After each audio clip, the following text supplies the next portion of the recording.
नमस्कार, कैसे हैं आप सभी साथियों। इस सेशन में हम सभी बात करने वाले हैं, जब आप मॉक देते हैं प्रीलिम्स का तो इसमें टाइम का डिस्ट्रीब्यूशन कैसा होना चाहिए। आप सभी लोगों का एसएससी सीजीएल प्रीलिम्स का एग्जाम है, इसमें आपका क्या अप्रोच होना चाहिए जिससे आप प्रीलिम्स एग्जाम में एक बेहतर मार्क्स तक पहुंच सकें। तो आज बेसिकली दो तीन टॉपिक पे डिस्कस करेंगे। सबसे पहला कि किस सेक्शन को हम कितना टाइम दें ताकि हमारा ओवरऑल टाइम की बचत हो और हम ज्यादा से ज्यादा मार्क्स ला पाए।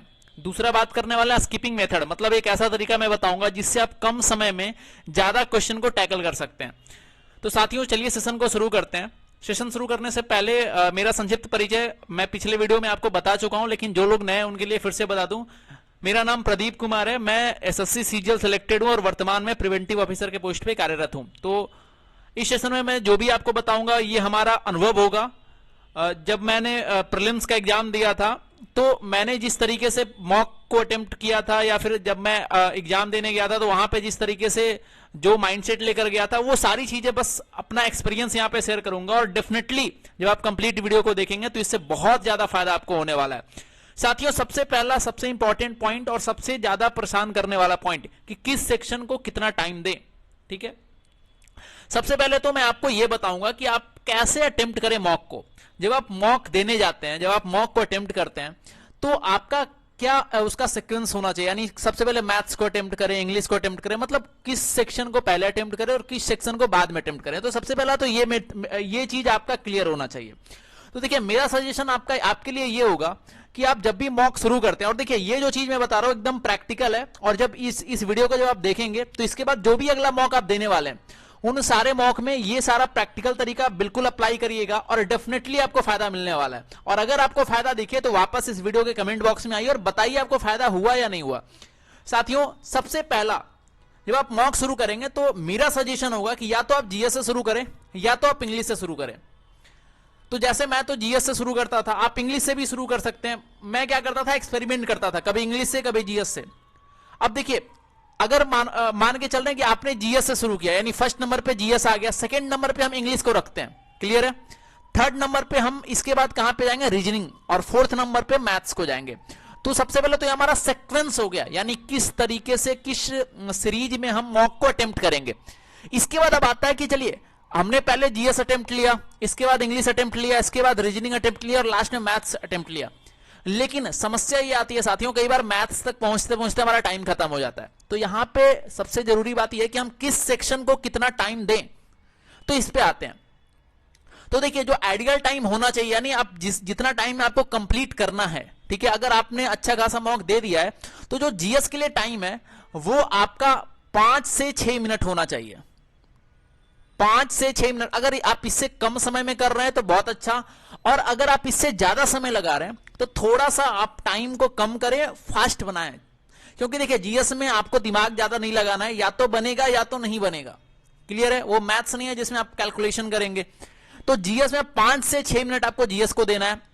सेकेंड इंग्लिश पे आते हैं। इंग्लिश में जिनका इंग्लिश अच्छा है वो 6 से 7 मिनट में इजिली कर पाते हैं, लेकिन फिर भी मैं आपके लिए टाइम बढ़ा रहा हूं 8 से 10 मिनट।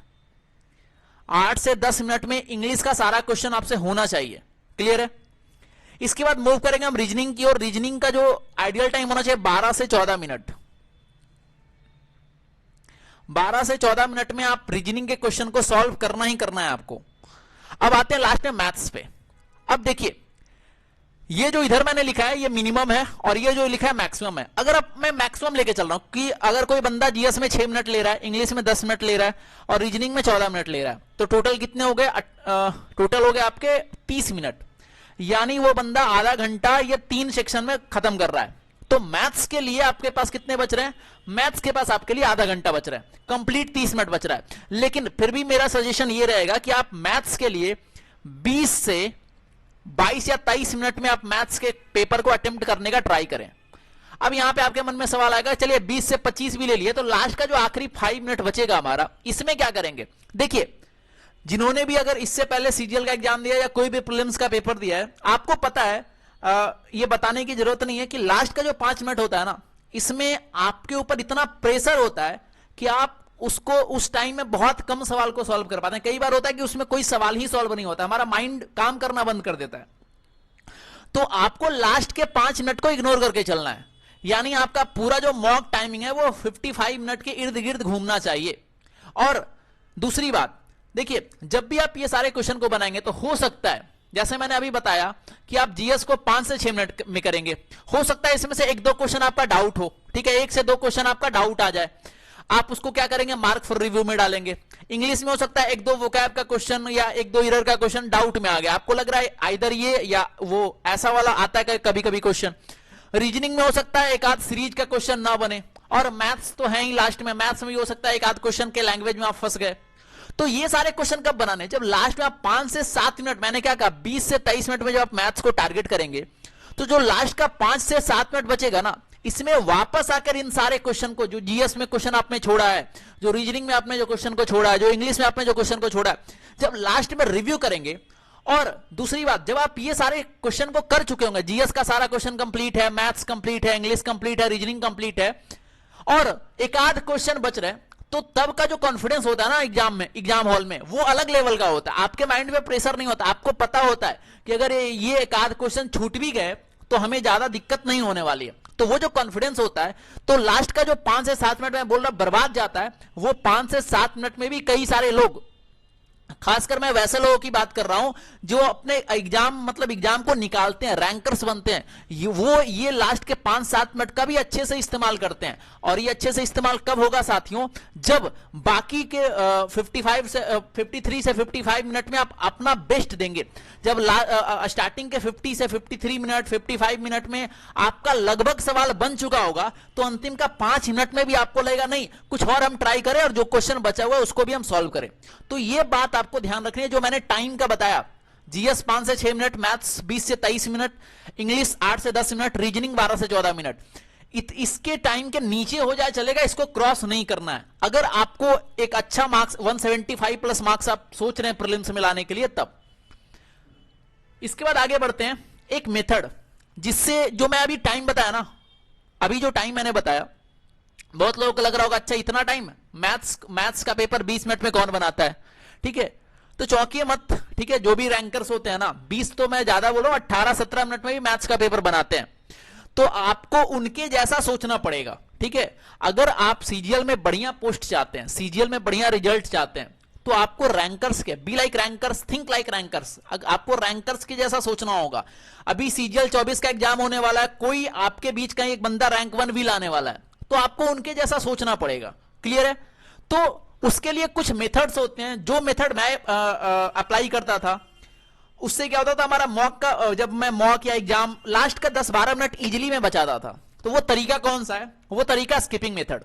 अब देखिए ध्यान से समझिएगा इस मेथड को, कैसे मैं इसको अप्लाई करके मॉक या एग्जाम में अच्छा खासा टाइम लास्ट में बचाता था, और मॉक मेरा कंप्लीट भी होता था, एग्जाम में जो पेपर था वो कंप्लीट भी होता था, टाइम भी मेरा बचा होता था।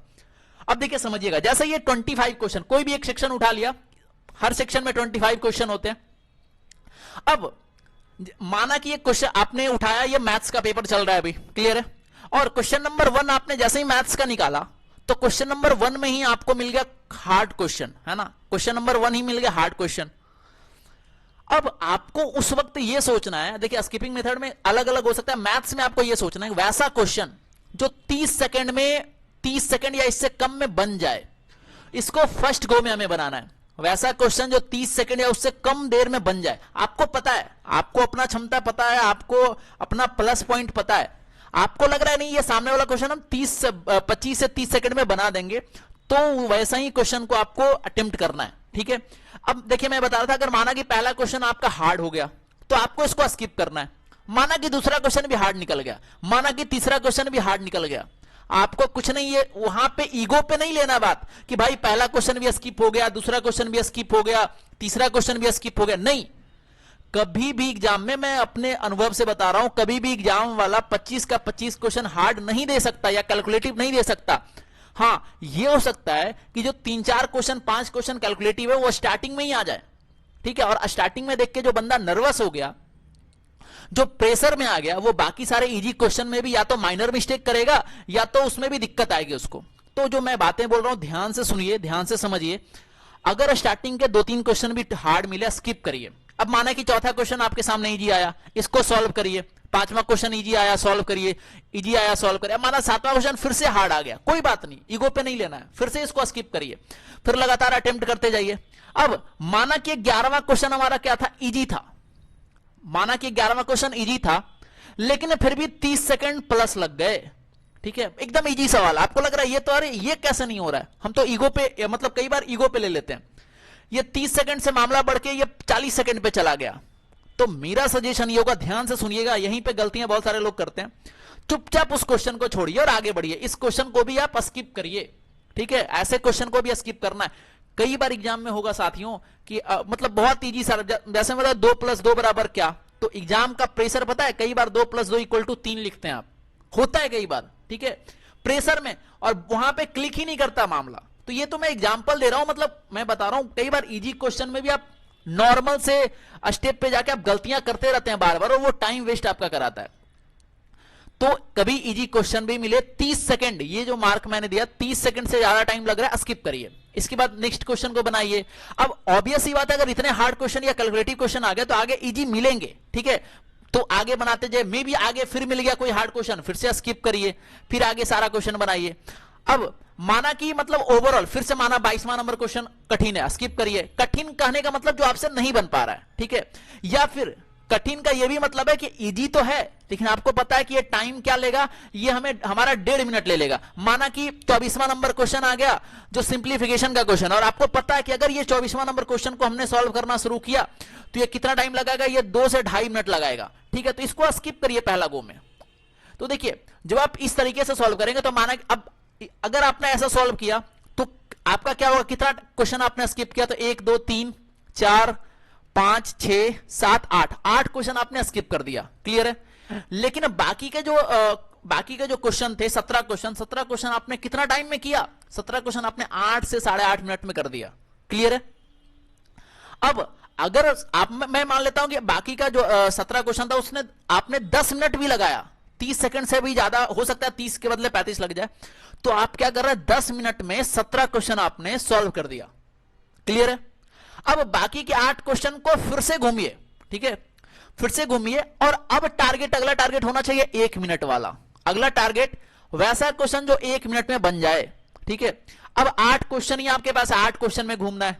अब माना कि फिर से जो आप घूमना शुरू किए तो हो सकता है पहला क्वेश्चन फिर से नहीं बना, आपको लग रहा है या तो बना ही नहीं 1 मिनट में, या तो आपको लग रहा है कि ज्यादा ये लगेगा, तो माना कि अगला गो में क्वेश्चन नंबर 2 बन गया, क्वेश्चन नंबर 7 बन गया। ये जो 11 नंबर था इजी आप लग रहा था, आप बार बार कैलकुलेशन मिस्टेक कर रहे थे, अगला गो में बन गया, ठीक है, और क्वेश्चन नंबर 24 बन गया।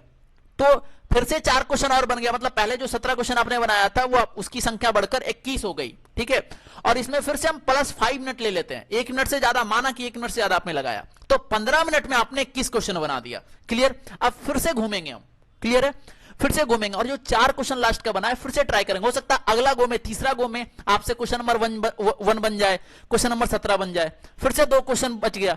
तो आपको इस तरीके से जो मैं मेथड बताया इस तरीके से घूमना है बार बार, ठीक है, और अंततः आप देखेंगे 25 का 25 क्वेश्चन आप 18 से 20 मिनट में इजीली बना रहे हैं, ठीक है। जो मैथ्स का पेपर आपसे आधा घंटा में नहीं बन रहा था वो मैथ्स का पेपर आप 18 से 20 मिनट में हंसते मुस्कुराते बना रहे हैं। और ये तरीका, ये तो मैं मैथ्स का बताया, ये तरीका आपको रीजनिंग में भी अप्लाई करना है। रीजनिंग में वैसा क्वेश्चन जो आपको लग रहा है कि ये क्वेश्चन सीरीज का है और 1-2 गो में नहीं बन रहा है, आप उसको चुपचाप छोड़िए, अगले गो में बनाइए, दूसरा या तीसरा टाइम में बनाइए, ठीक है।